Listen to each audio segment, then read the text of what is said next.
ওই সাহাবী যখন দেখে গলাটা কাইটেই ফেলতেছে, শহীদ হয়েই যাবে, ফিনকে দিয়া রক্ত বের হওয়া আরম্ভ হয়েছে, ওই সাহাবী তখন চিৎকার দিয়ে বলা আরম্ভ করে, ফুস্তু ওয়া রাব্বিল কাবা, ফুস্তু ওয়া রাব্বিল কাবা, কাবার রবের কসম আমি দ্বীনের জন্য রক্ত দিয়া বিজয়ী হয়ে গেলাম। ওই সাহাবী মারা যাওয়ার সময় নিজেকে বিজয়ী বলে। ওই কাফের মনে মনে চিন্তা করে, জীবনে কত মানুষকে মারলাম, কেউ মারা যাওয়ার সময় নিজেকে বিজয়ী বলে না, কিন্তু ওই সাহাবীকে মারার সময়, বারবার ইন্তেকালের সময়, মারা যাওয়ার সময় নিজেকে বারবার বিজয়ী কেন বলে? এই প্রশ্নের উত্তর আমার জানতে হবে। মানুষ তো মারা যাওয়ার সময় কেউ বিজয়ী নয়, মারা গেল মানে হাইরা গেল, মারা গেল মানে দুনিয়া থেকে শেষ হয়ে গেল, ও আবার বিজয়ী কেমনে হয়? এটা আমার জানতে হবে, এটা আমার বুঝতে হবে যে ও নিজেকে বিজয়ী কেন বলে।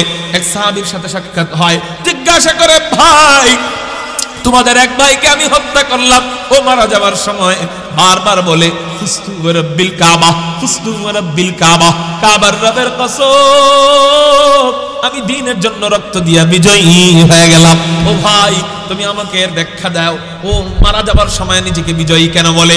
ওই সাহাবী বলে, এর উত্তর আমি নয়, চলো তোমাকে নিয়ে যাই হাদিকুল ফখরে রাসূল ইমামুল আম্বিয়া সাইয়্যিদুল আম্বিয়া সাইয়্যিদুল খালায়েক আহমদে মুজতাবা মুহাম্মাদুর রাসূলুল্লাহ বলেন না সাল্লাল্লাহু আলাইহি ওয়াসাল্লাম।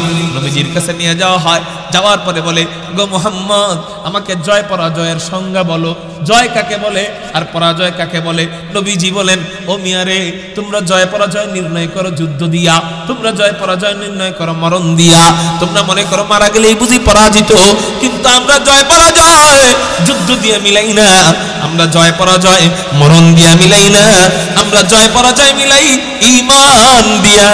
আমরা যখন ঈমান নিয়া দুনিয়ায় বসবাস করি, ঈমান নিয়া মাওলার সামনে যাই, ঈমান নিয়া কবরে যাই, ঈমান নিয়া মাওলার সামনে দাঁড়াই, ঈমান নিয়া মাওলার জন্য জীবন দেই, তখন ওই আমরা মনে করি আমরা সত্যিকারের বিজয় অর্জন করলাম।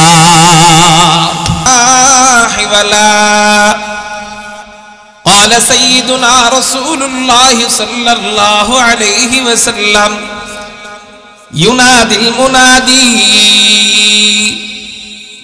إن لكم أن تصحوا فلا تسقموا أبدا وإن لكم أن تحيوا فلا تموتوا أبدا وإن لكم أن تشبوا فلا تهرموا أبدا وإن لكم أن تنعموا فلا تبأسوا أبدا أو كما قال عليه الصلاة والسلام صدق الله مولانا العظيم وصدق رسوله النبي الأمي الكريم ونحن على ذلك لمن الشاهدين والشاكرين والذاكرين والحمد لله رب العالمين اللهم صل على محمد وعلى آل محمد جري جري كما صليت على إبراهيم وعلى آل إبراهيم إنك حميد مجيد اللهم بارك على محمد وعلى آل محمد كما باركت على إبراهيم وعلى آل إبراهيم إنك حميد مجيد سبحانك لا علم لنا إلا ما علمتنا إنك أنت العليم الحكيم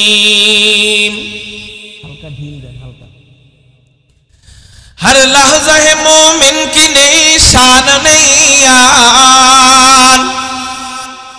हर लहज़ा है मोमिन की नई शान नैयान गुफ्तार में किरदार में अल्लाह की बुरहान गुफ्तार में किरदार में अल्लाह की बुरहान, क़ह्हारी गफ़्फ़ारी क़ुद्दूसी जबरूत, क़ह्हारी गफ़्फ़ारी क़ुद्दूसी जबरूत, ये चारों अनासिर हो तो बनता है मुसलमान, ये चारों अनासिर हो तो बनता है मुसलमान।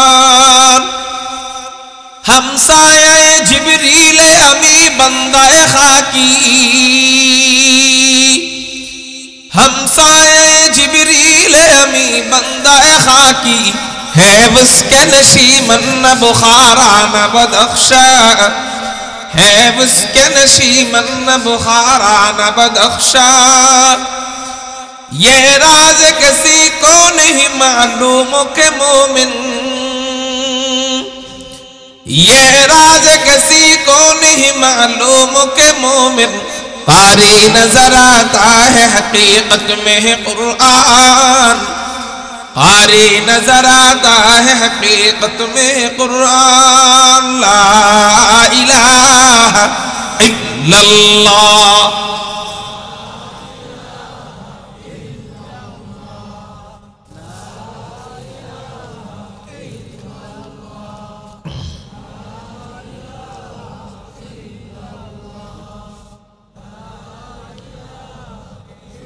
ला इलाहा इल्लल्लाह। तेरे महबूब की यारब, तेरे महबूब की यारब शबाहत लेके आया हो, हकीकत उसका तू कर में सूरत लेके आया हो, न अज़मत लेके आया हो न शौकत लेके आया हो, न अज़मत लेके आया हो न शौकत लेके आया हो, मोहब्बत लेके आया हो, मोहब्बत लेके आया हो। ला इलाहा इल्लल्लाह,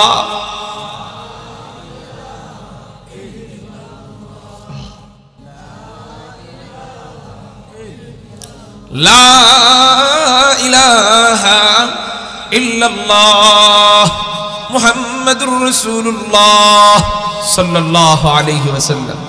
अल्हम्दुलिल्लाह, अल्लाह जल्ल जलालुहु अम्मा नवालुहु दरबारे लाख कोटी शुक्रिया আদায় করি যে মহান রব্বে করিম আমাদেরকে খাদিমুল কুরআন পরিষদ হাসনাবাদ এর উদ্যোগে 2 দিন ব্যাপী 13তম বার্ষিক তাফসীরুল কুরআন মাহফিলের শেষ অধিবেশনে, দ্বিতীয় দিনের শেষ অধিবেশনে আল্লাহ আমাদেরকে আসবার এবং বসবার তৌফিক দান করেছেন। সেজন্য সবাই অন্তরের অন্তঃস্থল থেকে শুকরিয়া আদায় করি, চিৎকার দিয়ে বলি আলহামদুলিল্লাহ। আওয়াজটা মন মতো হয় নাই? হ্যাঁ হুজুর, আস্তে আলহামদুলিল্লাহ বললেও যেই কয় অক্ষর, জোরে বললেও তো সেই কয় অক্ষর। তাহলে আস্তে বললে আপনারা জোরে বলতে বলেন কেন? শোনেন, আস্তে বলার ভিতরে ইশক পাওয়া যায় কম, জোরে বলার ভিতরে ইশক পাওয়া যায় বেশি।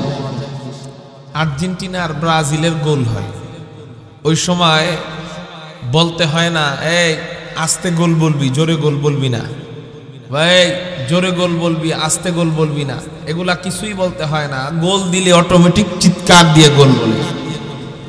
কিরে চিৎকার দেস কেন? আস্তে বললেও যেই কয় অক্ষর, জোরে বললেও সেই কয় অক্ষর। জোরে বললেও ওরা শুনবে না, আস্তে বললেও ওরা শুনবে না। নেইমার মেসি আপনার গোল বলা শুনে তারপরেও চিল্লাও কেন? বলে হুজুর মোহাব্বতে। অথচ আমার মালিক আমার আলহামদুলিল্লাহ বলা আস্তে বললেও শুনে, জোরে বললেও শুনে। কিন্তু ওরা চিৎকার দেয় ওদের মোহাব্বতে, আমি আমার মালিকের মোহাব্বতে একটু চিৎকার দিতে পারি না। এই জন্য যখনই সুযোগ আসবে মালিকের নামটা চিৎকার দিয়ে বলবো, মরা মরা ভাবে বলবো না, মরা মরা ভাব নিয়ে বলবো না, চিৎকার দিয়ে বলি আলহামদুলিল্লাহ। এই সাউন্ডটা বয়ানের শেষ পর্যন্ত চাই, পাবো তো ইনশাআল্লাহ। এইভাবে যে বসছেন আপনারা, এইভাবে বসে চিৎকার বেশিক্ষণ থাকবে না, ঘুমায় পড়বো, কারণ শয়তান ফাঁকা জায়গায় বৈশা গুতাগুতি করে। এই জন্য আপনাদেরকে একটা কথা বলি, আমাদের বাঙালিদের অভ্যাস, হুজুর জিহাদ জিহাদ জিহাদ চাই, কিন্তু সুন্নত পালনের সময়ে আমি নেই। কথা বুঝছেন? যে নাকি সুন্নত পালনের জন্য ডাক দিলে আসে না, সে জীবনে জিহাদে যাবে? তাহলে এই স্লোগান ফাও, মিথ্যা স্লোগান না? তাহলে এই জন্য সুন্নতের জন্য ডাক দিতে হবে কেন? মনে করে দিলেই তো যথেষ্ট। এই জন্য ওই যে আমার ভাইরা পিছনে বসে সুন্নতকে যারা মহাব্বত করে, এই যে ফাঁকা জায়গা, এই জায়গাগুলো পূরণ করে বসে, পিছনে ফাঁকা থাক, কিন্তু একা বসবো না, সামনে আসে। হ্যাঁ, আঙ্গুল দিতে হলো কেন? এমনি এমনি একা আসা যায় নাই? শীতের দিন লেগে লেগে বসলেও তো ভালো লাগে, তাই না? আমাকে একটা বিষয় দেওয়া হয়েছে, জান্নাত এবং জাহান্নাম।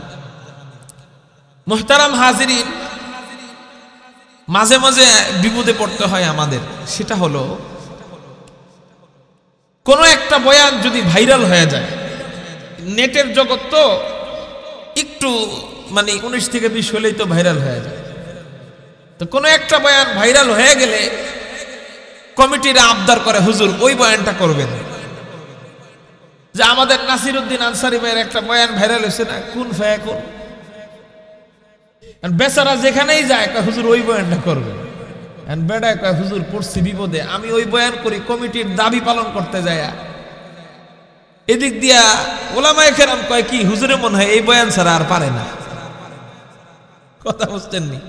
আর এরকম বিপদে অনেক বক্তাদের পড়তে হয়, পড়ছি আমি। জান্নাত নিয়ে আমার নেটে ওয়াজের অভাব নাই, জান্নাত নিয়ে বয়ান ভালো লাগে আমার, এই জন্য কমিটিরাও দাবি করে হুজুর জান্নাত নিয়ে বয়ান করবেন। আমারে না জানায় এই বিষয় দিয়ে দিছে, জান্নাত বিষয় দিয়ে দিছে। এখন কমিটির মন রক্ষা করার জন্য আমার ওই বিষয় নিয়ে আলোচনা করতে হবে। ওই বিষয় নিয়ে আলোচনা করলে লাইভে অনেকে কমেন্ট করবে, এই যে লাইভ চলতেছে, কমেন্ট করবে হুজুরে কি জান্নাত ছাড়া আর ওয়াজ পারে না, পড়ছিনি বিপদে। এখন তাদের মন রক্ষা করবার জন্য যদি আমি জান্নাতের বিষয়ে বয়ান না করে, কমিটি যে বিষয়ে বয়ান দিছে সেটা না করে অন্য বিষয় ধরি, তখন কমিটি কইব হুজুর রে আমি যে আয়াত দিছি ওই আয়াতের উপর মনে হয় ওয়াজ করতে পারে না। কথাটা বুঝছেন? ডাইনে গেলেও বিপদ, বামে গেলেও বিপদ, মাঝখানে ফাটা পাশের চিবিতে আমরা। যাই হোক, জন্যটাই জানায় দিলাম, এই জন্য যাতে কমিটিরাও মন খারাপ না করে, আপনারাও মন খারাপ না করেন, লাইভে যারা দেখতেছে এরাও যেন বুঝে বিষয় যেটা দিছে ওইটার উপরেই আলোচনা চলবে ইনশাআল্লাহ। যেহেতু বিষয় যেটা দেয় নিয়ম ওই বিষয়ে আলোচনা করা, তার হাজার বয়ান ওই বিষয় থাক, তারপরে ওইটাই করতে হবে যেটা বিষয় দেওয়া হয়েছে। মুহতারাম হাজিরিন, আমি আপনাদের সামনে একটি আয়াত তেলাওয়াত করেছি, এই আয়াতটাও এখানে দিয়ে দিচ্ছি। আল্লাহ পাক রব্বুল আলামিন পবিত্র কুরআনুল কারীমের মধ্যে বলেন, আউযু বিল্লাহি মিনাশ শাইতানির রাজীম, বিসমিল্লাহির রহমানির রহিম। ইন্নাল্লাযীনা আমানু ওয়া আমিলুস সালিহাতি কানাত লাহুম জান্নাতুল ফিরদাউসি নুজুলা খালিদিনা ফীহা লা ইয়াবগুনা আনহা হিওয়ালা। আল্লাহ বলেন, নিশ্চয়ই যারা ঈমান এনেছে এবং নেক আমল করেছে, এই দুই কাজ যারা করেছে তাদের জন্য পুরস্কার আমি আল্লাহর পক্ষ থেকে, কানাত লাহুম জান্নাতুল ফিরদাউসি নুজুলা, তাদের জন্য প্রস্তুত রয়েছে জান্নাতুল ফিরদাউস। চিৎকার দিয়ে বলেন সুবহানাল্লাহ। মুহতারাম হাজিরিন, এটা একটা তাফসীরের ক্লাস। কিসের ক্লাস? যদিও নিজেকে তাফসীর করার মতো যোগ্যতাবান পুরুষ মনে করি না আমি, তারপরেও যেহেতু তাফসীরুল কুরআন মাহফিল, সেই জন্য এটা তাফসীরের ক্লাস। এই ক্লাস দুনিয়ার মধ্যে সবচেয়ে দামি ক্লাস। এই ক্লাসে বসলে অনর্থক উঠাউঠি করলে আল্লাহ কষ্ট পাবে, ঠিক না বে ঠিক?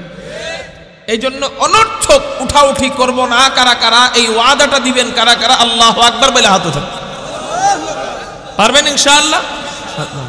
আল্লাহ তুমি কবুল করো, বলি আমিন।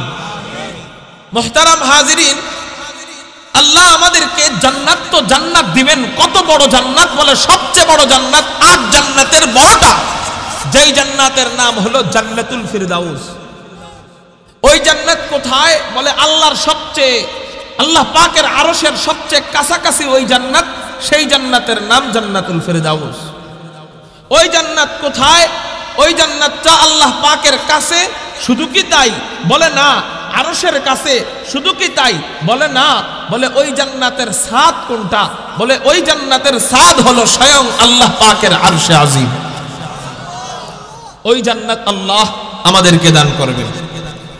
মুহতারাম হাজিরিন,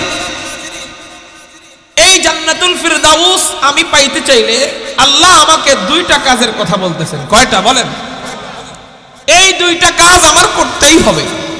এই দুই কাজ করা ছাড়া জান্নাতুল ফিরদাউস বা জান্নাত পাওয়া সম্ভব নয়। সেই দুই কাজ কি? এক নাম্বার হলো ঈমান আনতে হবে, দুই নাম্বার হলো নেক আমল করতে হবে। বলেন, এক নাম্বার কি করতে হবে, দুই নাম্বার কি করতে হবে? যেহেতু তাফসীরুল কুরআন মাহফিল, সেই জন্য তাফসীর আকারে সামনের দিকে যাইতে হবে। জান্নাত পর্যন্ত যাইতে গেলে দুইটা ধাপ আমার এই আয়াতে পার করতে হবে। সেই দুই ধাপ হলো ঈমান এবং দ্বিতীয় ধাপ হলো আমল, তারপরে ধাপ জান্নাত। তাহলে এই আয়াতে বিষয় কয়টা বলেন? তিনটা। প্রথম বিষয় ঈমান, দ্বিতীয় বিষয় আমল, তৃতীয় বিষয় জান্নাত, মানে এই দুই কাজের পুরস্কার। মুহতারাম হাজিরিন, আমাদের জানতে হবে মুসলমান হিসাবে ঈমান কাকে বলা হয়। ওই যে ওঠে, ও ও ঠিক আছে না, উঠছিল কিন্তু ওই নিয়তেই। যখন আমি কইছি উঠে, বুঝাইলে হুজুর সেট পালাই। যাই হোক, উঠা উঠি অনর্থক করবো না তো ইনশাআল্লাহ। মুহতারাম হাজিরিন, ঈমান কাকে বলা হয়? অনেক মুসলমান ঈমানের সংজ্ঞা না জানার কারণে বেঈমান হয়ে বসে রয়েছে। আমি মুসলমান, আমি মুসলমান হওয়ার প্রধান দরজা, প্রধান চাবি কি বলেন?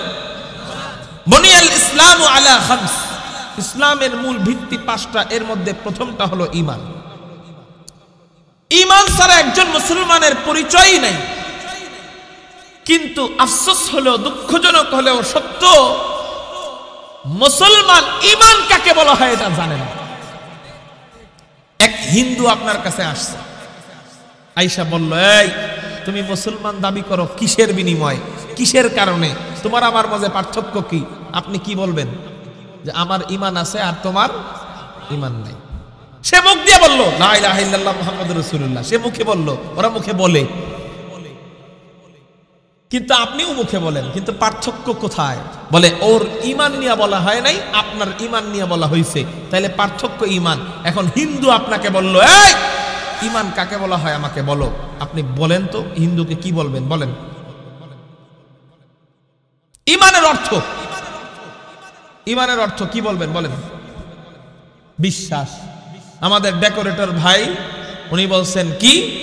বিশ্বাস। এখন হিন্দু আপনাকে জবাব দিল, ঈমান অর্থ যদি বিশ্বাসই হয়, তাহলে আমরাও তো বিশ্বাস করি, আমাদের অনেক প্রতিমা আছে, অনেক দেবতা আছে, আমাদেরও তো বিশ্বাস নামে একটা কিছু আছে, তাহলে আমরাও তো ঈমানদার। আপনি যদি উত্তর দেন ঈমান অর্থ বিশ্বাস, তাহলে ওরা এই প্রশ্ন করতে পারে কি পারে না?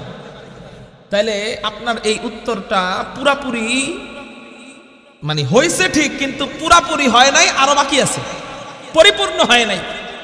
আমরা মনে করি ঈমান অর্থ বিশ্বাস, শুধু বিশ্বাস না, এটা শাব্দিক অর্থ বিশ্বাস, কিন্তু ঈমানের শাব্দিক অর্থ হিসাবে আমরা মুসলমান নয়, ঈমানের পারিভাষিক অর্থ হিসাবে আমরা মুসলমান। পারিভাষিক অর্থ কি? পারিভাষিক অর্থ জানি না আমরা, অনেকেই পারিভাষিক অর্থ জানি না। শরীয়তের পরিভাষায় ঈমান বলা হয় আল ঈমানু হুয়া তাসদীক। মুসলমান হিসাবে আমার প্রধান পরিচয়, আমি ঈমান এনে মুসলমান হয়েছি। ঈমান অর্থ আমি জানি না, কেমন মুসলমান হইলাম? আমার ঈমানের অর্থ মুখস্থ করার দরকার আছে নি নাই? প্রত্যেকেই আজকে মুখস্থ করবো। বলছি না এটা একটা ক্লাস, ক্লাসটা যেন ক্লাসের মতোই হয়, সুর দেই আর না দেই, ক্লাসটা যেন ক্লাসের মতোই হয়। ঠিক আছে তো ইনশাআল্লাহ? তাহলে ঈমানের শাব্দিক অর্থ বিশ্বাস, কিন্তু পরিভাষায়, শরীয়তের পরিভাষায় ঈমান বলা হয় আল ঈমানু হুয়া তাসদীকু মা জাআ বিহি নবী সাল্লাল্লাহু আলাইহি ওয়াসাল্লাম। আমার সাথে অর্থ বলেন, হুজুর সাল্লাল্লাহু আলাইহি ওয়াসাল্লাম বলেন, আল্লাহর পক্ষ থেকে যা কিছু নিয়ে এসেছেন সবগুলা বিষয়কে হুবহু বিশ্বাস করার নাম ঈমান। তাহলে কি সহজভাবে বলি, একজনে আরেকজনের থেকে একটা জিনিস নিয়ে আসছে, ওইটারে হুবহু বিশ্বাস করার নাম। তাহলে বুঝলেন তো বিষয়টা? তাহলে শোনাইতে পারবেন, আগে নবীজির নাম, পরে আল্লাহর নাম, এরপর যা নিয়ে আসছে ওটারে বিশ্বাসের নাম ঈমান। বলেন, হুজুর সাল্লাল্লাহু আলাইহি ওয়াসাল্লাম আল্লাহর পক্ষ থেকে যা কিছু নিয়ে এসেছেন সবকিছু হুবহু বিশ্বাস করার নাম ঈমান। বলেন তো সবাই।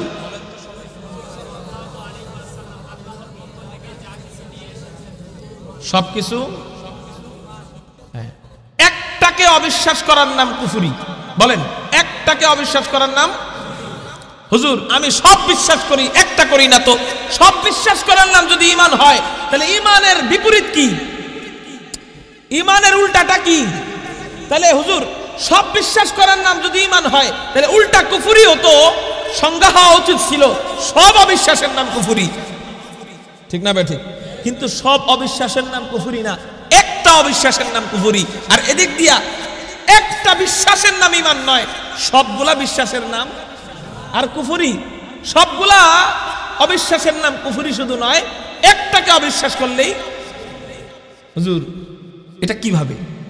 উত্তর, ওযু করার ফরজ কয়টা? ওযুর ফরজ কয়টা? কি করা প্রথমে? এটা তো ওযুর ফরজ না। প্রথমে ফরজ, শুধু ফরজ মুখমণ্ডল কনুই সহ হাত ধৌত করা, মাথা মাসেক করা, পা টাকনো সহ ধৌত করা, এই চারটা ওযুর ফরজ। এই চারটা একসাথে ওযু। একটা কেউ করলো না, সারা জীবন শুধু মুখ ধুইলো, শুধু হাত ধুইলো, শুধু মাসেক করলো, কিন্তু পা ধুইলো না। সারা জীবন এই তিনটা করলো আর বললো আমি ওযু করি, হবে ওযু? তাহলে সবগুলা একসাথে করার নাম ওযু, একটা বাদ দেওয়ার নাম ওযু নাই। তাহলে সবগুলা একসাথে বিশ্বাস করার নাম ঈমান, একটাকে অবিশ্বাস করার নাম ঈমান নাই, কুফরি। তাহলে এবার আসেন কিছু উদাহরণ দিই। নামাজ কোন ব্যক্তি যদি না পড়ে, এমনি পড়ে নাই, ছেড়ে দিল, এই যে এখানে সবাই কি নামাজি? এমনি পড়ে নাই, তাহলে ঈমানের সংজ্ঞা বুঝলেন তো আপনারা? বুঝে থাকলে এটা বুঝেন, আল্লাহ যেটা হালাল হিসাবে নাজিল করছেন, হালালকে হালাল মানাই ঈমান, হারামকে হারাম মানাই। হারামকে কেউ হালাল বললে ঈমান চলে যাবে, কাফের হয়ে যাবে। হালালকে কেউ দলিল ছাড়া হারাম বইলা দিলে কাফের। এবার আসেন ফরজ নামাজ পড়া, এটা আল্লাহর বিধান কিনা, আর এটাকে বিশ্বাস করা জরুরি কিনা? এখন বলেন, কেউ যদি ফরজ নামাজ না পড়ে সে কি মুসলমান থাকবে? বুঝেন, বুঝা বললেন, আন্তাজে না বললেন না, বলেন থাকবে। কিন্তু ফরজ নামাজকে অস্বীকার করলো, কি হয়ে যাবে? কেউ রোজা রাখলো না, মুসলমান থাকবে? থাকবে। কিন্তু রোজাকে অস্বীকার করলো, যে রোজা আল্লাহর বিধান, এটা আমি মানি না। অথবা বলল রোজা পছন্দ করি না, অথবা বলল রোজা এটা 30 বা 29 দিন, এটা আমি মানি না, অথবা বলল রোজা খারাপ কাজ, এই জাতীয় কিছু বলল। বলেন মুসলমান থাকবে কি থাকবে না? কোন ব্যক্তি পর্দা করলো না, মুসলমান থাকবে কি থাকবে না? থাকবে। কিন্তু পর্দাকে অস্বীকার করলো, মুসলমান থাকবে কি থাকবে না? তাইলে ঈমান কাকে বলা হয় বুঝলেন না? ঈমান পালন করা না করার সাথেই শুধু সম্পৃক্ত না, বিশ্বাসের সাথে সম্পৃক্ত। আর পালন করা না করার সাথে সম্পৃক্ত যেটা, ওইটার নাম হলো ইসলাম। বলেন ওটার নাম কি? মনের সাথে তো সম্পৃক্ত থাকবেই। তাহলে আমরা আলহামদুলিল্লাহ সহজ ভাষায় ঈমানকে চিনে গেলাম। বলেন আলহামদুলিল্লাহ। এতদিন যারা ঈমানকে চিনত না, মুসলমান দাবি করত, এখন ঈমানকে চিনল। বলেন আলহামদুলিল্লাহ।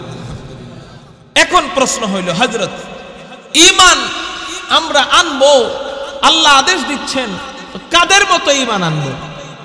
আল্লাহ বলতেছেন কোরআনের অন্য আয়াতে, আমিনু কামা আমানান নাস, তোমরা ঈমান আনো সাহাবায়ে কেরামদের মতো ঈমান। বলেন কাদের মতো? তাহলে আমাদের বিশ্বাস, আমাদের ঈমান আনতে হবে কাদের মতো? বলেন সাহাবায়ে কেরামদের মতো ঈমান যখন আনবো, আল্লাহ পাক রব্বুল আলামিন আমাদের ওই ঈমানকে কবুল করে নেবেন, এবং ওই ঈমানের বদৌলতে আল্লাহ আমাদেরকে জান্নাতুল ফিরদাউসের উঁচু মাকাম দিয়ে দিবে। আল্লাহ পাক রব্বুল আলামিন সাহাবায়ে কেরামদের কথা বললেন, সাহাবায়ে কেরামদের ঈমান কেমন ছিল যে তাদের ঈমানের কারণে আল্লাহ আমাদের জন্য নমুনা হিসাবে সাজায় রাখলেন। কেন তাদের ঈমানকে আল্লাহ সাজায় রাখছেন? আমাদের জন্য দৃষ্টান্ত হিসাবে কোরআনে আল্লাহ দিয়ে দিয়েছেন। কেন দিলেন? বলে সাহাবায়ে কেরাম ঈমানি অগ্নি পরীক্ষা দিয়েছেন। এই ঈমানি অগ্নি পরীক্ষায় তারা সাকসেসফুল হয়েছে। আল্লাহ পাক রব্বুল আলামিন তাদেরকে ঘোষণা দিয়েছেন, উলাইকাল্লাযীনা ইমতাহানাল্লাহু কুলুবাহুম লিত্তাকওয়া লাহুম মাগফিরাহ। আমি আল্লাহ তাদের পরীক্ষার ফলাফল ঘোষণা করতেছি, লাহুম মাগফিরাহ, তাদের জন্য আমি আল্লাহ ক্ষমার ঘোষণা দিয়া দিলাম। সব সাহাবায়ে কেরাম জান্নাতি। তাহলে কেমন ঈমানের কারণে তারা আল্লাহর কাছে এত প্রিয় হয়েছেন? একটা উদাহরণ শুনি। এক সাহাবীর নাম হযরত হারাম বিন মিলহান যুদ্ধের ময়দানে যায়। উনার পিঠের মধ্যে বর্ষা মারা হয়। আরেক riwayate পাওয়া যায় উনার গলার মধ্যে ছুরি ধরা হয়। ছুরি যখন ধরে, আমাদেরকে যদি কেউ এসে ছুরি ধরে আমরা কি বলতাম? ও ভাই মাফ করে দাও, ও ভাই আমার জান ভিক্ষা দাও।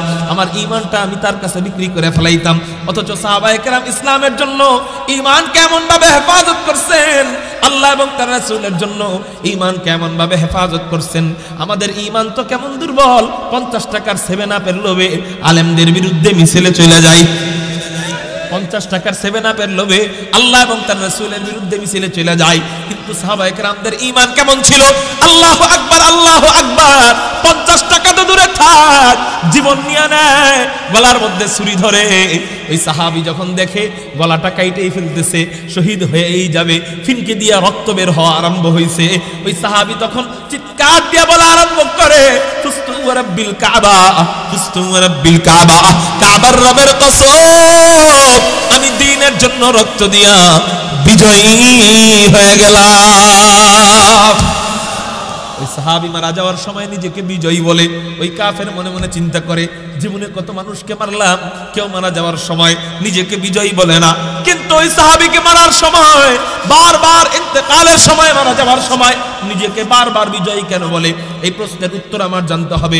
মানুষ তো মারা যাওয়ার সময় কেউ বিজয়ী নয়, মারা গেল মানে হাইরা গেল, মারা গেল মানে দুনিয়া থেকে শেষ হয়ে গেল।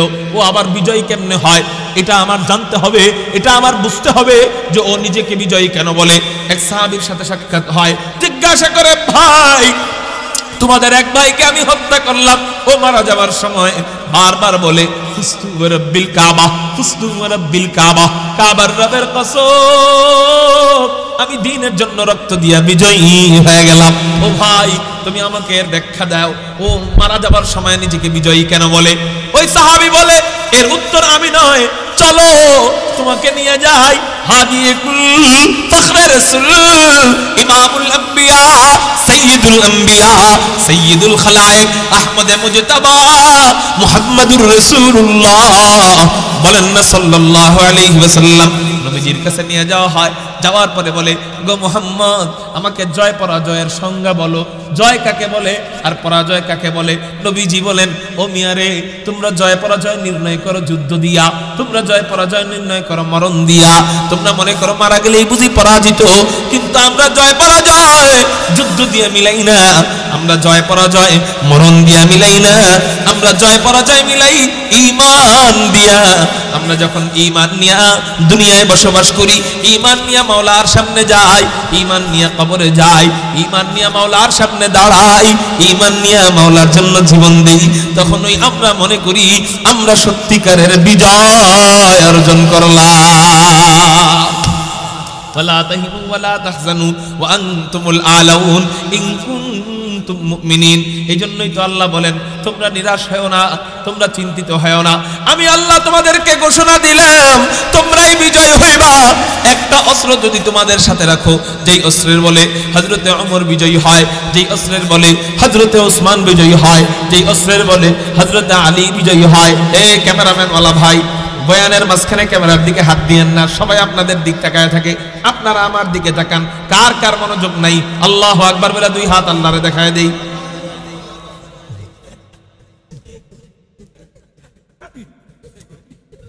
ইন্না লিল্লাহি ওয়া ইন্না ইলাইহি রাজিউন।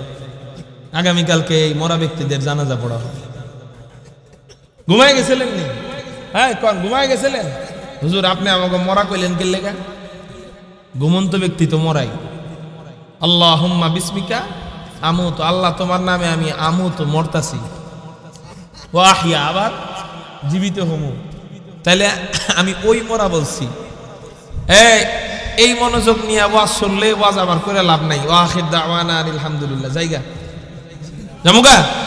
তাহলে মনোযোগ 100% থাকবে তো? আর আর সঠিক হবে না তো?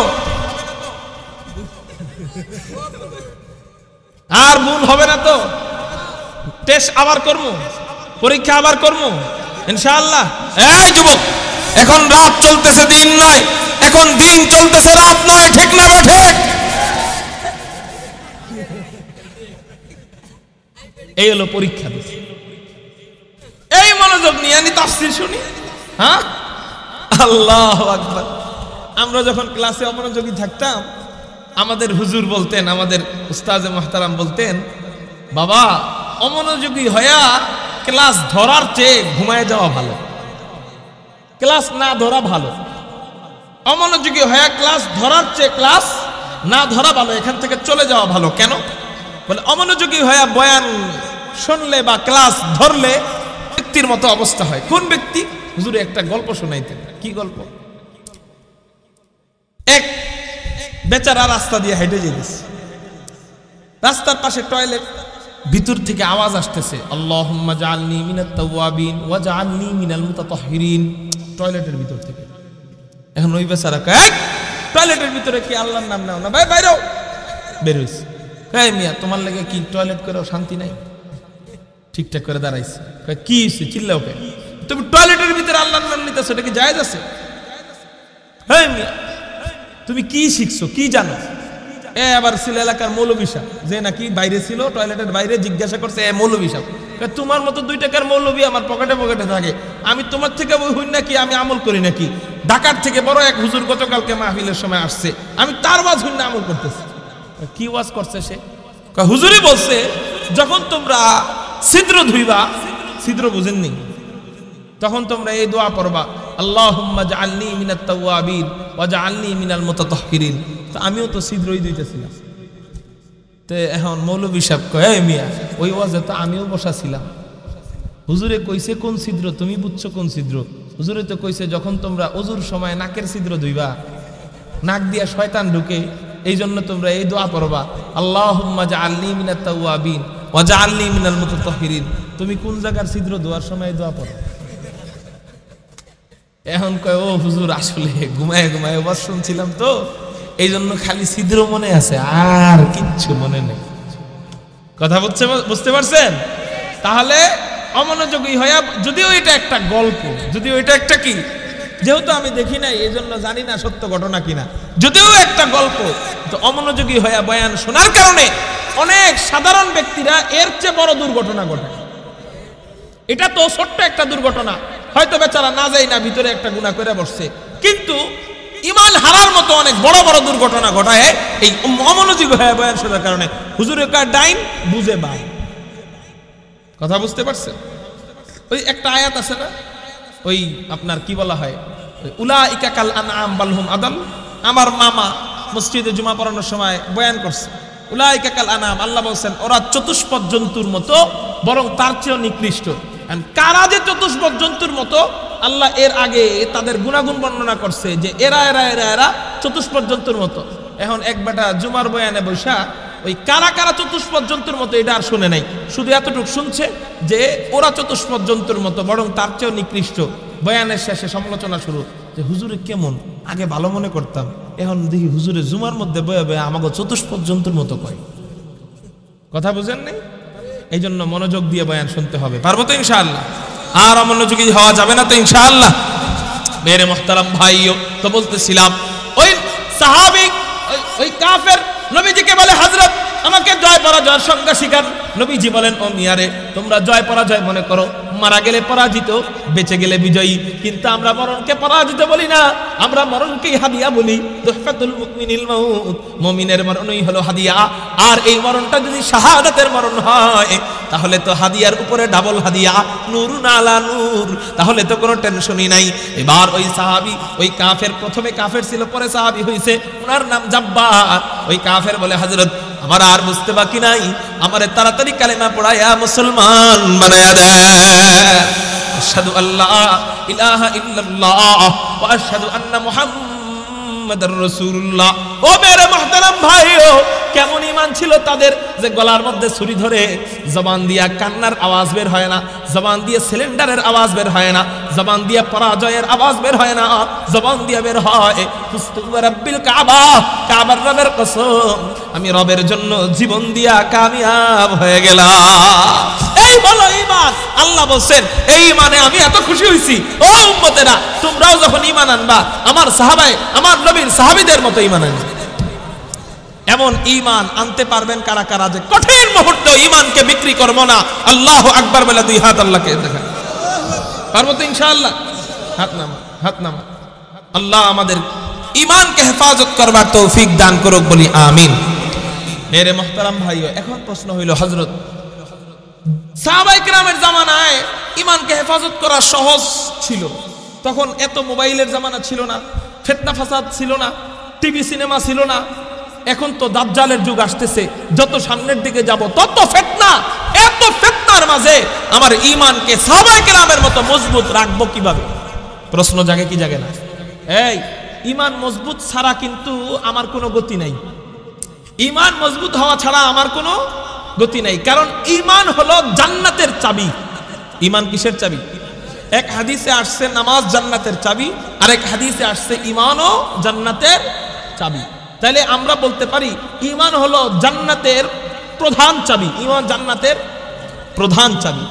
আর নামাজ হলো জান্নাত বড় হওয়ার চাবি, ঈমান হলো জান্নাতে ভর্তি হওয়ার চাবি, ঈমান হলো জান্নাত মঞ্জুর হওয়ার চাবি, আর নামাজ আর নেক আমল হলো জান্নাত বড় হওয়ার চাবি। কথাটা বুঝতে পারছেন? মুহতারাম হাজিরিন, ঈমান ছাড়া দাজ্জালের ফিতনা থেকেও মানুষ বাঁচতে পারবে না, ঈমান ছাড়া মোবাইলের ফিতনা থেকেও বাঁচা সম্ভব নয়, ঈমান ছাড়া টিভি সিনেমার ফিতনা থেকেও বাঁচা সম্ভব নয়, ঈমান ছাড়া বর্তমানে স্কুল কলেজে নাস্তিক্যবাদ শিক্ষা ঢুকানো হচ্ছে। প্রকৃত ঈমান না ঢুকাইলে ওই শিক্ষা থেকেও বাঁচা সম্ভব নয়। দুর্বল ঈমানদাররা সন্তানরে ওই বান্দরতন্ত্রের শিক্ষার দিকে পাঠায় দেয়। স্কুল কলেজে বর্তমানে ঈমান বিধ্বংসী পড়ালেখা ঢুকানো হচ্ছে কি হচ্ছে না? বলেন হচ্ছে কি হচ্ছে না? প্রতি বছর একটা একটা করে ঢুকায় আর দেখে যে হুজুররা কি নীরব হয়েছিলেন। প্রতি বছর একটা, গত বছর ঢুকাইছে কি? বান্দরের সন্তান আমার কোন ছাত্র। আগে বলতাম যে মিয়া পোলারে হাফেজ বানায় এরপর ডাক্তার বানান, ডক্টর বানান, ব্যারিস্টার বানান, ইঞ্জিনিয়ার বানান, কিন্তু এখন এটা বলবো না। কেন? আগের শিক্ষার মধ্যে নাস্তিক্যবাদের শিক্ষা ছিল না, এখনের শিক্ষার ভিতরে মুরগি চোরাদের নাস্তিক্যবাদ শিক্ষা ঢুকে গিয়েছে। এই জন্য সন্তান কোরআন শিখেও হাফেজ হয়েও যখন স্কুলে ঢুকবে ইমানদার হয়ে, বের হবে মুরতাদ হয়ে। কেন ঢুকবে? ঢুকার পরে এতদিন বিশ্বাস করছে যে আমরা আদম থেকে আসছি, ঢুকার পরে স্যারেরা আদর করে করে পড়াইবো, আমরা আদম থেকে আসি নাই। হ্যাঁ, আদর করার জন্য আবার কত কৌশল অবলম্বন করে, ছাত্রদের অন্তরে জায়গা পাওয়ার জন্য, ছাত্রীদের অন্তরে জায়গা পাওয়ার জন্য কৌশল অবলম্বন কি? টিডিং টিডিং সাইকেল চালাই। এগুলা করলে ছাত্রীরা যে তাদের দিলে স্যারেদেরকে ঢুকায়, ফ্রেন্ডলি সম্পর্ক হয়, বন্ধুত্ব সম্পর্ক হয়। আয় হায়, দেখি যে আমরা খালি ব্যাঙ্গের মতো দৌড়াই না, আমাকে সারেও ব্যাঙ্গের মতো দৌড়াই। আমার ভয় হইতেছে যে স্কুলে ব্যাঙ্ক কেমনে দৌড়ায় ওইটা শিখায়। আমার ভয় হয় যে স্কুলে হাঁস কেমনে দৌড়ায় সেটা শিখায়। আমার ভয় হয় যে স্কুলে ব্যাঙ্গের ছাতা কেমনে ফুটে সেটা শিখায়। আমার ভয় হইতেছে সেই স্কুলে না কয়েকদিন পরে ভাদ্র মাসে কুত্তা কি করে এটা না আমার শিখায়। যদিও কৌশলে শিখানো আরম্ভ করছে, কারণ 6 বাচ্চাদের বইয়ের ভিতরে সেক্স ঢুকাইছে, 6 বাচ্চাদের বইয়ে যৌনাচার ঢুকাইছে, এবং এও ঢুকাইছে বর্তমানে এই যে গত বছর ছিল বান্দরতন্ত্র। ঢুকবে ইমানদার হয়ে বান্দরের কথা মনে করে, স্যার আমার বন্ধু কি আমারে খারাপ চায়নি, বন্ধু আমারে শিখাইছে কি যে তুমি কিন্তু আদমের সন্তান নয়, তুমি কিন্তু বান্দরের সন্তান। আমিও কই হ্যাঁ তোমরা যারা নিজেকে বান্দরের সন্তান বলছো, তোমরা তো নিজেকে বান্দরের সন্তান কইবেই, কারণ নামাজ না পড়তে পড়তে, রোজা না রাখতে রাখতে, গম চুরি, টিন চুরি, তেল চুরি, আলু চুরি, পেঁয়াজ চুরি করতে করতে, আলেমদের সাথে দুশ্মনী করতে করতে, আলেমদেরকে নিয়ে জেলে ঢুকাইয়া পিটাইতে পিটাইতে তোমার চেহারা আর মানুষের মতো নাই, বান্দরের মতো হয়ে গেছে। এই জন্য আয়নার সামনে দাঁড়াইলে নিজেদেরকে বান্দরের মতো মনে হয় বইলেই মনে করো সবাই বুঝি বান্দর।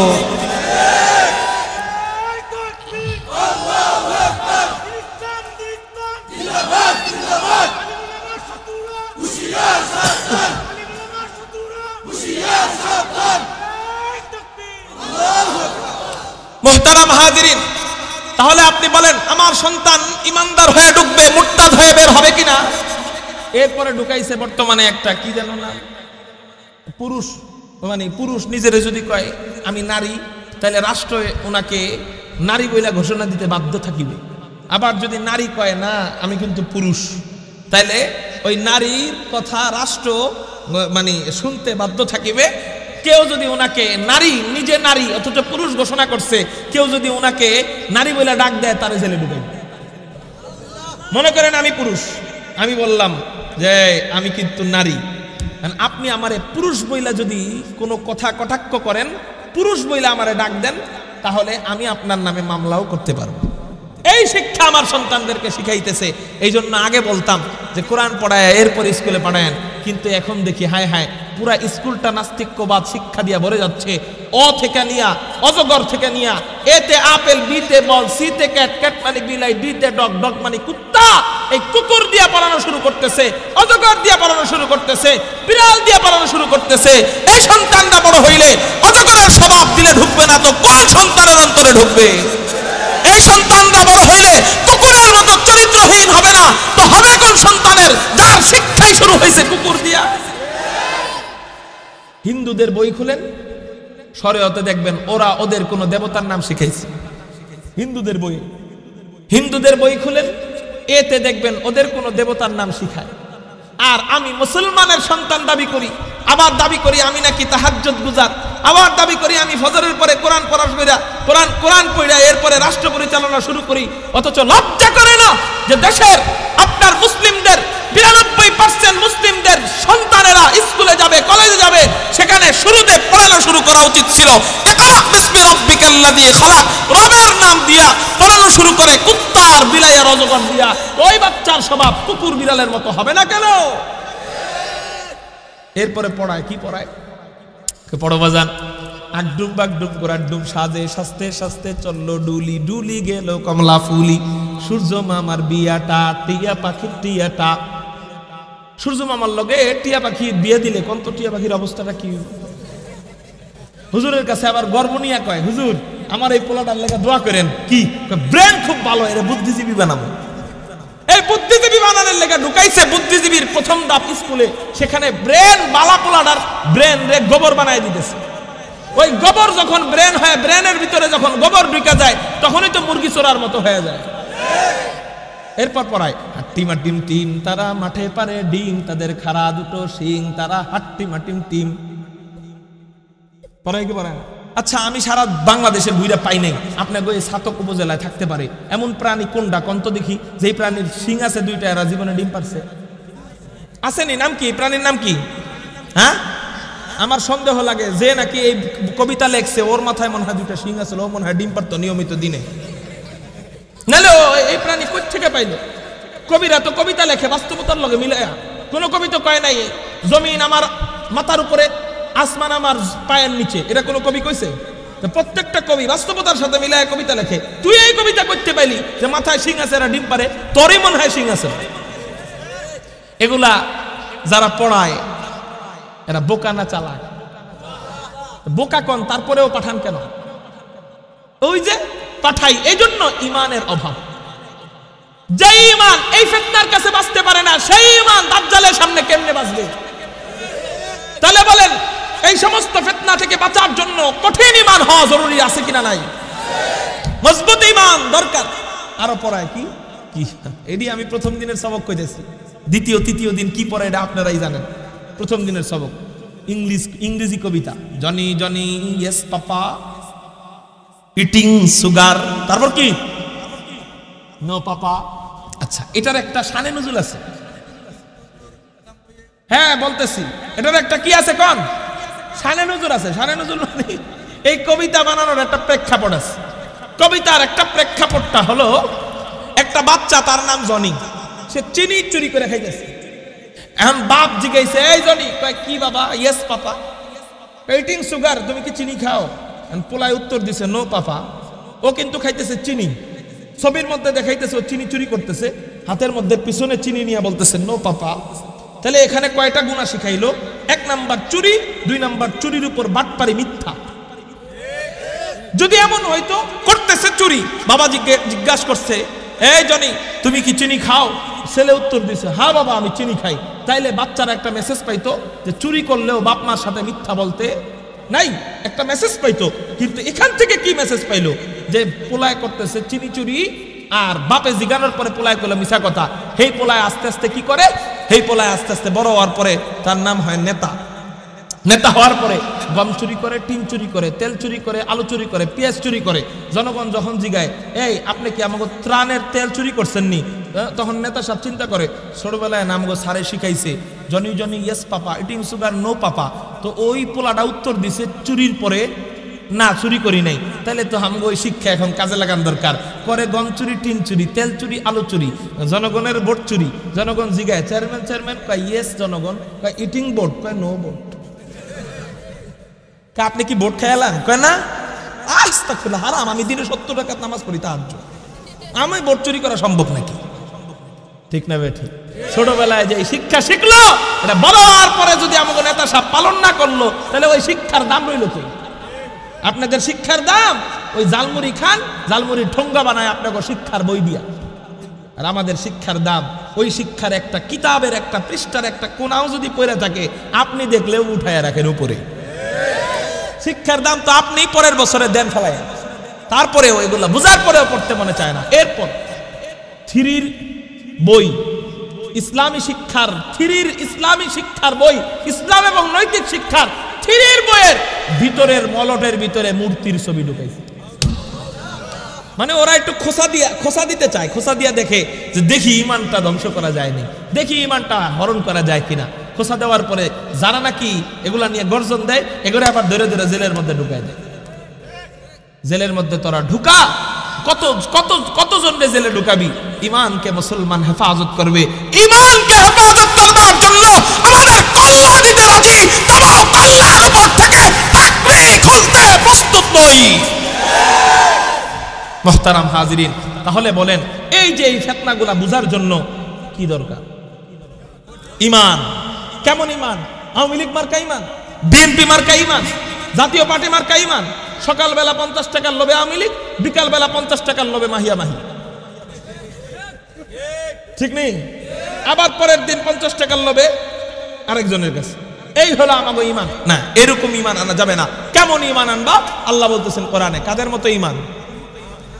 আল্লাহ আমাদেরকে সাহাবায়ে কেরামদের মতো ইমান আনবার তৌফিক দান করো।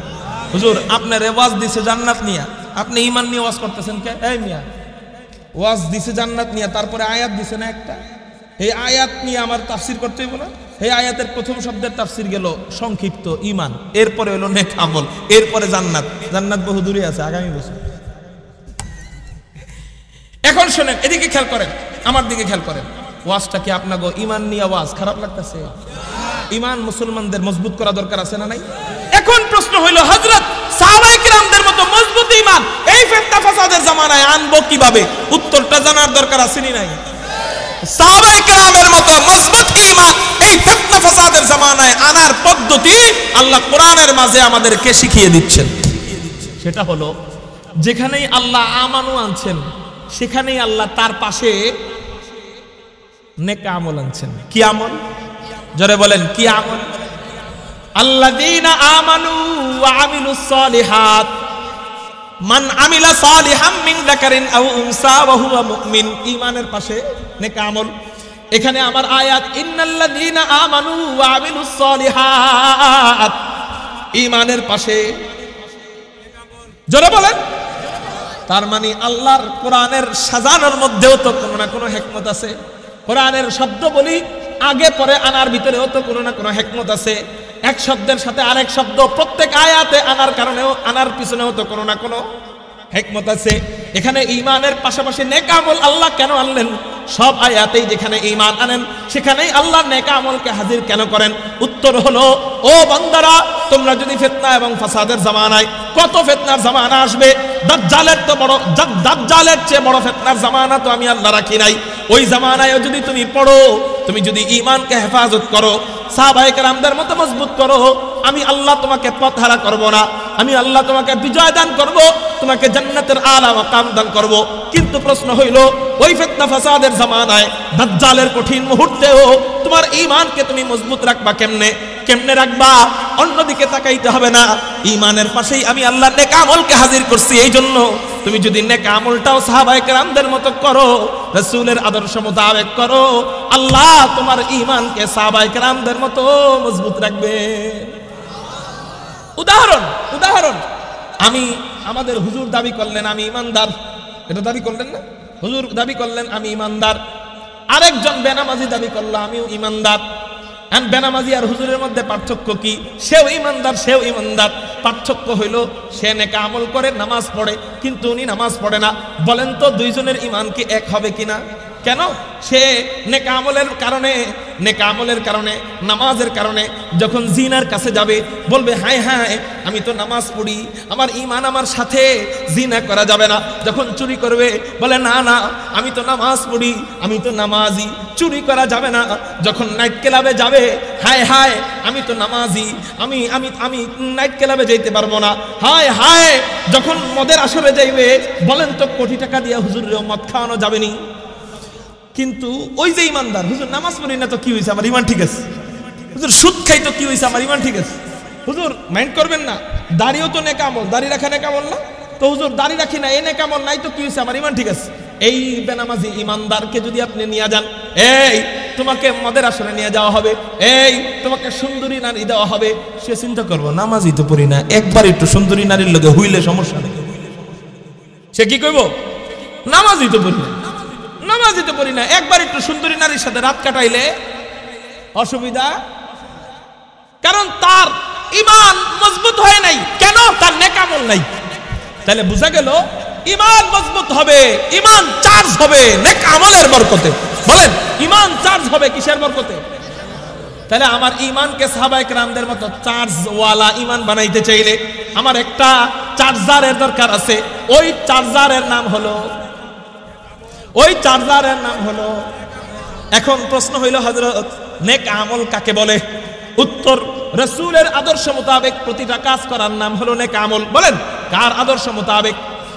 রাসূলের আদর্শ মোতাবেক প্রতিটা কাজ করার নাম হলো নেক আমল। বলেন আমার এই আয়াতে বিষয় কয়টা? এক নাম্বার বিষয় কি? ঈমান নিয়ে কথা কিছুটা গেছে। দুই নাম্বার বিষয় কি? এই নেক আমল নিয়ে চলতেছে। হযরত নেক আমল কাকে বলা হয়? রাসূলের কথা মতো, রাসূলের আদর্শ মতো আমল করাকে নেক আমল বলে।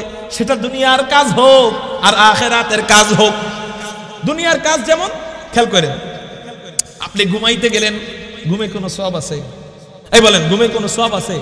ঘুমে আলাদা ঘুমে কোনো সওয়াব আছে যে 1 ঘন্টা ঘুমাইলে এত সওয়াব, 2 ঘন্টা ঘুমাইলে এত সওয়াব? এমন আছে? নাই। এটা দুনিয়ার কাজ। কিন্তু আপনি যদি ঘুমের শুরুতে একটু সুন্নতটা মিলায় দেন, রাসূলের আদর্শটা মিলায় দেন, একটু আপনি কি পড়েন? এই ঘুমের দোয়াটা করেন, আল্লাহুম্মা, বলেন খুব সিওয়াল খবাইস না, বিসমিকা আমুত ওয়া আহইয়া। এরপরে একটু কষ্ট করে ডান কাতে ঘুমান, তাহলে দোয়া পড়তে 5 সেকেন্ড, ডান কাত হইতে 2 সেকেন্ড, কয় সেকেন্ড? 7 সেকেন্ড। এরপরে ঘুমায় যাওয়ার পরে যে কাত মনে চায় ওই কাত মনে, ঘুমায় যাওয়ার পরে একটা খবর আর নাই, ওটা আল্লাহ ধরবে না, কারণ ওটা আপনার ইচ্ছায় না। এরপর ঘুম থেকে উঠার পরে 5 সেকেন্ডে দোয়াটা করেন, আলহামদুলিল্লাহিল্লাযী আহইয়ানা বা'দা মা আমাতানা ওয়া ইলাইহিন নুশুর। 5 সেকেন্ড, আগে 7 সেকেন্ড, পরে 5 সেকেন্ড, মোট 12 সেকেন্ড। এই 12 সেকেন্ডের সুন্নতটা পালন করে আপনি ঘুমান। কোন ব্যক্তি 60 বছর বেঁচে থাকলে জরিপ করে বিজ্ঞান দেখেছে প্রতিদিন যদি 8 ঘন্টা মানুষ ঘুমায়, সব মিলায় ঘুম হয় 20 বছর। 60 বছর ঘুমাইলে ঘুম হয় কয় বছর? 60 বছর জীবিত থাকলে ঘুম হয় কয় বছর? 20 বছর, এবং পড়ালেখা 10 বছর, গেল 30 বছর, ব্যবসা বাণিজ্য সব মিলাইয়া 10 বছর, গেল 40 বছর, 5 বছর টয়লেট করা, 5 বছর খাবার দাবার খাওয়া, গেল 50 বছর, রইল 10 বছর। এই 10 বছরে দুনিয়ার আরো তো কাজ আছে। কি কাজ? বন্ধুদের সাথে আড্ডা দেওয়া, মোবাইল কিছুক্ষণ চালানো, কতক্ষণ গল্প গুজব করা, কতক্ষণ বাহিরে হাওয়া খাইতে যাওয়া, এরপরে আরো তো বহু কাজ আছে। এই সমস্ত কাজ বালেগ ঐতিহ্য লাগে 12 বছর। এই বালেগটাও 10 বছরের ভিতরেই ধরেন না কেন, তাহলে তার রইল কই নেক আমলের বয়স? ঘুমে চলে গেল 20, খাওয়ায় চলে গেল 5, পড়ালেখায় চলে গেল 10, ব্যবসায় চলে গেল 10, চলে গেল 45, টয়লেটে চলে গেল 5, চলে গেল 50, কাপড় ধোয়া, গোসল, অজু এগুলাতে চলে গেল 5, চলে গেল 5-50, আর 5 গল্প গুজব অবসর সব মিলাইয়া চলে গেল 60। সে নেক আমল করলো কি? হুজুর তাহলে কি সব বাদ দিয়ে দিব নাকি? কয় না, কিছুই বাদ দেওয়ার দরকার নাই। আল্লাহ আমার নবীকে রহমতুল্লাহ নবী বলছেন কেন? এই জন্যই বলছেন আমাদের হায়াত কম, কিন্তু রাসূলের তরিকা মোতাবেক যদি আমরা সব কাজ করি, সমস্ত কাজগুলাকে আল্লাহ নেক আমল বানায় দেয়। আমার ঘুমের শুরুতে 7 সেকেন্ড, ঘুমের পরে 5 সেকেন্ড, এই 12 সেকেন্ড যদি ঘুমের আগে পরে মিলাই আমি 12 সেকেন্ডের সুন্নাত পালন করি, সারা রাত সুন্নাত জিন্দা করার সওয়াব আল্লাহ দিয়া দিবে। এ হলো একটা। 2 নাম্বার, ঘুমের আগে ইশারের নামাজটা যদি কষ্ট করে জামাতের সাথে পড়ি, সহিহ হাদিসের মধ্যে পাওয়া যায় অর্ধেক রাত জায়গায় ইবাদতের সওয়াব পাওয়া যায়। ফজরের নামাজটা যদি কষ্ট করে জামাতের সাথে পড়ি, বাকি অর্ধেক রাত জায়গা ঘুমাইলাম নাক ডাইকা, কিন্তু আল্লাহ সারা রাত জায়গা ফজর এবং ইশার জামাতে পড়ার কারণে, রাসূলের তরিকা মোতাবেক সুন্নাত মোতাবেক জামাতের সাথে পড়ার কারণে আল্লাহ সারা রাত জায়গা ইবাদতের সওয়াব দিয়ে দিবেন। তাহলে বলেন ঘুমাইলাম 20 বছর, মাগার আল্লাহর কাছে পাবো রাত জায়গা, সারা রাত জায়গা ইমামে আজম আবু হানিফার মতো সওয়াব। সুবহানাল্লাহ। তাহলে বলেন আমার রাসূলের সুন্নাত মোতাবেক দুনিয়ার কাজ করলেও নেক আমল হয়নি? হুজুর ব্যবসায় আবার কি সওয়াব কোন? আমি একটা চিপস বিক্রি করলাম, এটার মধ্যে কি সওয়াব বইলা দেন। হুজুর আমি একটা কি বলা হয় এটাকে, একটা জুস বিক্রি করলাম, এটার মধ্যে কি সওয়াব বলেন? বলে হা হা এর মধ্যে সওয়াব আছে। কি? আত-তাজিরুস সুদুকুল আমিন মা'আন নাবিয়িন ওয়াস সিদ্দিকিন ওয়াস শুহাদা ওয়াস সালিহিন। ও ব্যবসায়ী, তুমি যদি রাসূলের আদর্শ মোতাবেক ব্যবসা করো, তুমি যদি সুন্নাত আদায় করে ব্যবসা করো, তুমি যদি সত্যবাদী ব্যবসায়ী হও, তুমি যদি আমানতদার ব্যবসায়ী হও, তোমার ওই ব্যবসার কারণে আল্লাহ তোমাকে কত মর্যাদা দান করবেন। বলে হাসরের ময়দানে যাইতে দেরি মা'আন নাবিয়িন, নবীদের সাথে তোমার জান্নাত হবে, ওয়াস সিদ্দিকিন, সিদ্দিকদের সাথে তোমার জান্নাত হবে, ওয়াস শুহাদা, শহীদদের সাথে তোমার জান্নাত হবে, ওয়াস সালিহিন, আল্লাহ ওয়ালা বান্দার বান্দীদের সাথে তোমার জান্নাত হবে। হযরত রাসূলের তরিকা মোতাবেক ব্যবসা করার পদ্ধতি কি? বলে এই পদ্ধতি আপনি যদি বুঝমান হয়ে থাকেন তাহলেই বুঝবেন। একটু আপনাদেরকে বুঝাই দেই, সেটা হলো মাপে কম দিব, ওজনে কম দিব, কাউকে মিথ্যা বলে বিক্রি করব। কিনছেন 50 টাকা দিয়া, তারে বললেন আমার কিনাই গেছে বাবা 90 টাকা, তোমার জন্য আমি 100 টাকা রাখলাম। কিনা গেছে কত? আপনি কিনছেন কত দিয়া? আপনি বললেন কিনছেন কত? বললেন 90, এই 40 টাকা মিথ্যা বইলা নিলেন। কেন দরকার? আপনি বলবেন ভাই আমি 100 টাকার কমে বিক্রি করুম না, হালাল, বলা হালাল। তা আপনি মিথ্যা বললেন কেন? ভাই তোমার লেগে এটা 100, আমার কিনাই পড়ে 90, কম দিলে আমার ঠকা হয়, এটা মিথ্যা। এই জন্য ব্যবসার ওই জায়গাটা হারাম করে ফেললেন। এরপর মাপে কম দিয়ে হারাম করতেছেন। এরপর আপনারা যখন বলে ফল বিক্রি করতেছেন, আপনারা বললো বাইছা দাও, আপনি বাসা আরম্ভ করলেন, আপনার হাতে সব খারাপ কি উঠে, ঠিক না ভাই? ঠিক। এই জন্য যে বিক্রেতা তার হাতে খারাপটা উঠে, এটা একটু স্বভাব, মানুষের অভ্যাস। এই জন্য আপনি কি বলবেন? বলবেন ভাই তোমার যেটা সুন্দর লাগে, ভালো লাগে, তুমি বেছে নাও। তুমি টাকা দিয়ে কিনতে গেছেন সেন্টার ফুড, সে আপনারা দিল 2 টাকার চকলেট, কিন্তু ওই ছেলে তো আর কিনতে যায় নাই, ওই ছেলে চাইতে গেছে টাকা, অন্য কিছু কিনছে 98 টাকা দিয়া, পায় 2 টাকা, এখন চাইলো টাকা দেন, আপনি দিলেন চকলেট। এখন বলেন চকলেটটা কি 2 টাকা? চকলেটটা আপনার ব্যবসার ক্ষেত্রে আপনি 2 টাকা দিয়ে বিক্রি করেন, কিন্তু ওর সাথে তো আপনি ওইটা ব্যবসার লেনদেন না। ও আপনার কাছে 2 টাকা পায়, আপনি ঋণ দিতেছেন, তো ঋণ দিলে টাকা দিবেন, টাকা না দিলে 2 টাকার সমান কিছু দিবেন, তা আপনি তো সমান দিলেন না। দিলেন 2 টাকার চকলেট কিনেন আপনি 1.5 টাকা দিয়ে। কয় টাকা দিয়া? 1.5 টাকা দিয়ে কিনেন, এখনো তো বেচারা 50 পয়সা পায়। এই 50 পয়সার কারণে হাসরের ময়দানে আটকা যেতে হইল। ফ্যাক্সলোডের দোকানে ফ্যাক্সলোড করেন, মিনিট অফার অফার আসো, 39 টাকা, 49 টাকা, 89 টাকা, 99 টাকা আসেনি? এরপর আপনি দিলেন, সে চাইলো যা তাই দিলেন, কি 99 টাকার মিনিট বললেন, দিয়ে দিলেন 100 টাকা। 100 টাকার নোট দেওয়ার পর আপনার কাছে তো 99 টাকা ভাঙতি নাই, আছে 100। আপনি নোট দেওয়ার পরে পাইবেন তার কাছে কত?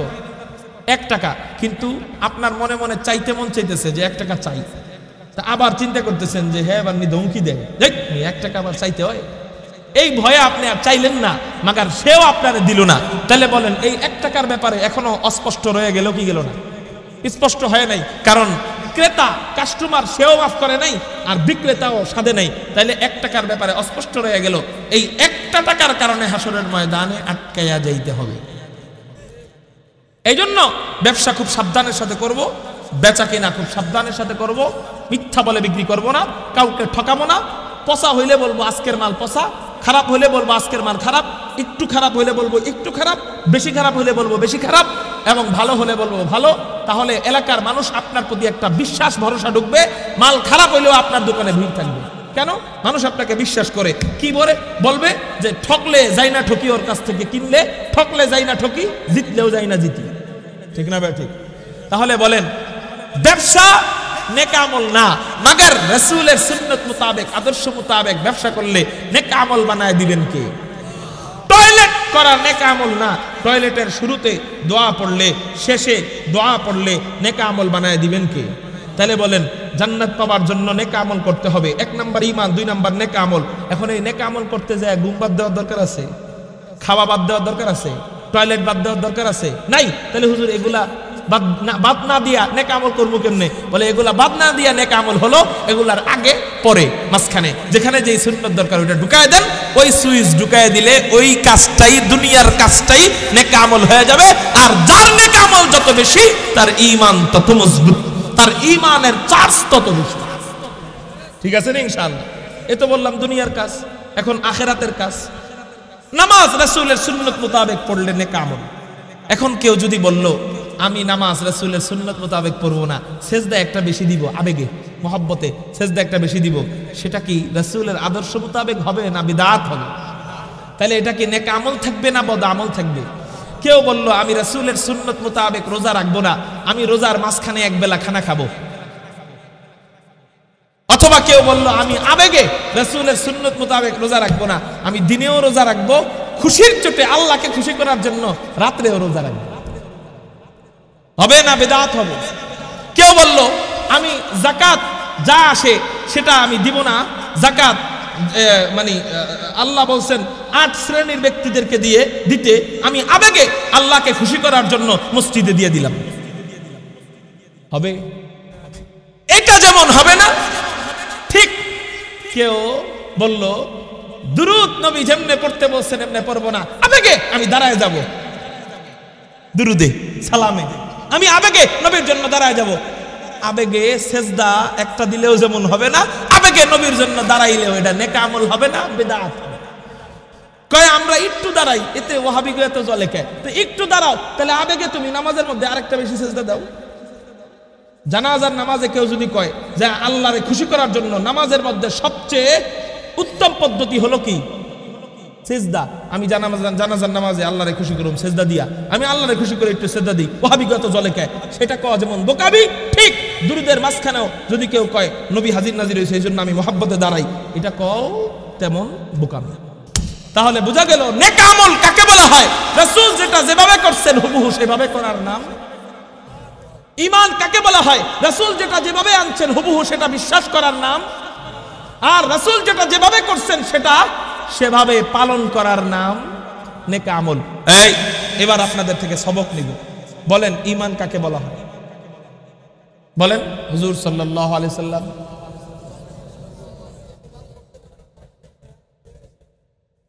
নবীজি আল্লাহর থেকে যা নিয়ে এসেছেন হুবহু বিশ্বাস করার নাম ঈমান। আর আল্লাহর থেকে যা আনছেন নবীজি হুবহু নবীর তরিকা মোতাবেক করার নাম এক প্রশ্ন। এখন আপনাদেরকে শুরুর থেকে প্রশ্ন করব শেষ পর্যন্ত, পুরাটা ক্লাসের কি শিখলেন দেখি। 1 নাম্বার ঈমান কাকে বলা হয় বললেন, 2 নাম্বার নেক আমল কাকে বলা হয় বললেন। এখন প্রশ্ন, ঈমান কাদের মতো আনব? 2 নাম্বার প্রশ্ন। 3 নাম্বার প্রশ্ন, ঈমান আনতে গেলে ঈমান সাহাবায়ে কেরামদের মতো ফিতনা ফাসাদের জামানায় মজবুত সাহাবায়ে কেরামদের মতো মজবুত রাখতে গেলে ঈমানের জন্য কিসের দরকার আছে? যার আমল যত বেশি তার নেক আমল তত না, যার নেক আমল যত বেশি তার ঈমান তত মজবুত। মনে থাকবেন ইনশাআল্লাহ। এই ঈমান এবং নেক আমল এই দুইটা যদি আমরা করি তাহলে আল্লাহ আমাকে আপনাকে জান্নাতুল ফিরদাউস দান করবেন। আমার যেই আয়াত দিল এই আয়াতের অর্ধেক আজকে বললাম, আল্লাহ দিলে আপনাকে আগামী বছর জান্নাতে ঢুকাই দিব নে। আল্লাহ যেই কথাগুলো বললাম আমাদেরকে বুঝবার আমল করবার তৌফিক দান করুক, আমিন। এখন আর কমিটি আমরা দুষতে পারবো না, হ্যাঁ হুজুর জান্নাত নিয়ে ওয়াজ করলেন না কেন? কারণ আমি আপনারা যে আয়াত দিচ্ছেন ওই আয়াতের শুরুটাই শেষ করতে পারি নাই, জান্নাত তো তৃতীয় ধাপে, এই জন্য আর দুষতে পারবে না। আগামী বছর ইনশাআল্লাহ জান্নাত নিয়ে বয়ান চলবে। আল্লাহ আমাদেরকে ঈমান নেক আমল পালন কইরা ওই জান্নাতে যাওয়ার তৌফিক দান করুক, আমিন। সবাই দুরূদ শরীফ পড়ি। আল্লাহুম্মা সাল্লি আলা। এই শেষ ভালো যার সব ভালো তার, দোয়াটা কইরা যাই। কিছু বলবেন? হ্যাঁ বলবেন, দোয়াটা করে যাই।